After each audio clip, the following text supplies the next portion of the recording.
valley and temple within these 1,400 acres here. Before I make some other remarks, I'd like to acknowledge a number of people. First, my husband, who's drinking some tea over there, Ron Coley. And we're just so pleased to recognize again Dean Kessler and the faculty and staff in the College of Agriculture. And also, special mention must go out to Craig Walters. Where is Craig? Yes. He is doing a tremendous job in terms of organizing, and every year we grow and we extend the exposure to the community of the kinds of things that are happening in the College of Ag, as well as talking about the future of agriculture in our country and across the globe. I also look forward to hosting many of our dignitaries and certainly from our local community. But before I introduce you to our local officials, it is always a pleasure when Congresswoman Norma Torres can be out of Washington, D.C. and be here in her home district of Pomona. So thank you, Congresswoman Torres, for coming.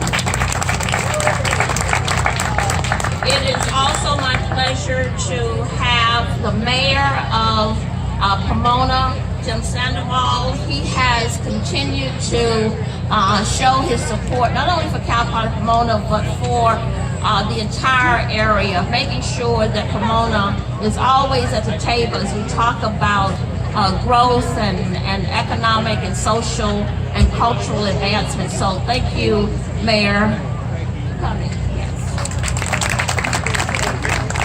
Also joining him is Councilwoman Elizabeth Ontiveros Cole, who has joined us again this year. We are so pleased to have council members across the region, not just within our own district, but across the entire city of Pomona joining us. So thank you so much. I also note that Erica Fausto, who is head of the Pomona Chamber of Commerce, has joined us, and she probably has her little one back over there, okay, and enjoying. And from Supervisor Hilda Solis's office, Eva Mays, are you? Yes. Thank you. And so on behalf of Cal Poly Pomona, it's my pleasure to, of course, welcome you to the Pumpkin Festival 2018. And every year, this is one of the highlights. This kind of launches Cal Poly Pomona's academic year. And you may or may not know that we've just transitioned from quarters to semesters. And so normally this would be about the time we would be starting a couple of weeks prior. But we've been in session since August, and so we're now making adjustments, but we'll always have the Pumpkin Festival as a major launch at the beginning of our academic year. We love having the community, of course, visit our campus and learn about what we do. Whether this is your first or your 25th visit, we welcome you and hope you will have a wonderful time. We also have, because we are increasingly expanding the ranks of faculty and staff, we decided to invite new faculty and their families. And so if there are any new faculty who are here with their families, you just please raise your hand. They're probably out mingling, but both faculty and staff, this is an opportunity. We have new staff here as well. It's a way of introducing them to our campus and the public service mission that we serve. I also, again, want to thank the organizers, and as you can imagine, it is a major undertaking of about 1,000 students along the whole continuum of bringing this festival together.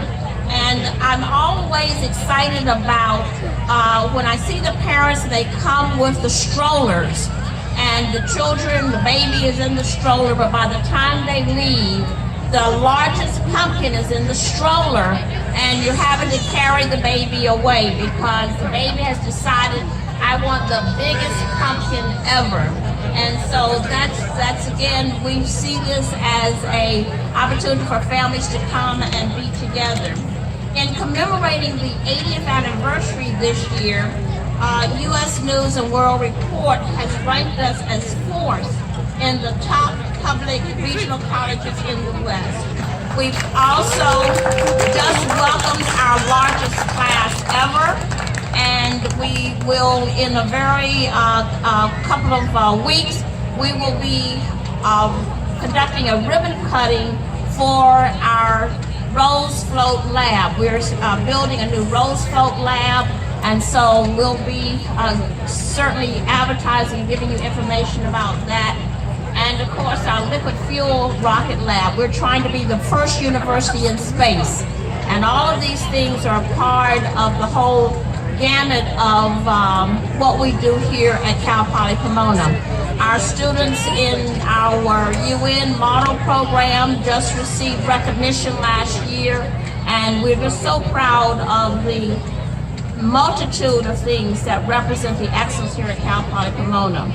But one of our special accolades, we just learned that a magazine called The Taste of Home named Cal Poly Pomona the very best pumpkin patch in all of California. Now that's a big deal.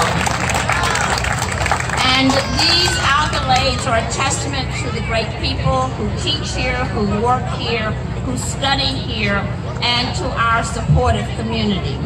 The Pumpkin Festival is also a reminder of our heritage. It is recognizing that the College of Agriculture was the first college here at Cal Poly Pomona. And when you think of agriculture, oftentimes people don't associate agriculture with California. They may think about the fields of Iowa or the acres of wheat in Kansas. But we hope that you know that this state is the nation's largest agricultural producer. We understand that the other states is not even close. California produces nearly twice as much as Iowa and is the nation's second largest producer. For 8 decades, our university has been training the leaders and producing the knowledge that has helped make California the national leader in agriculture.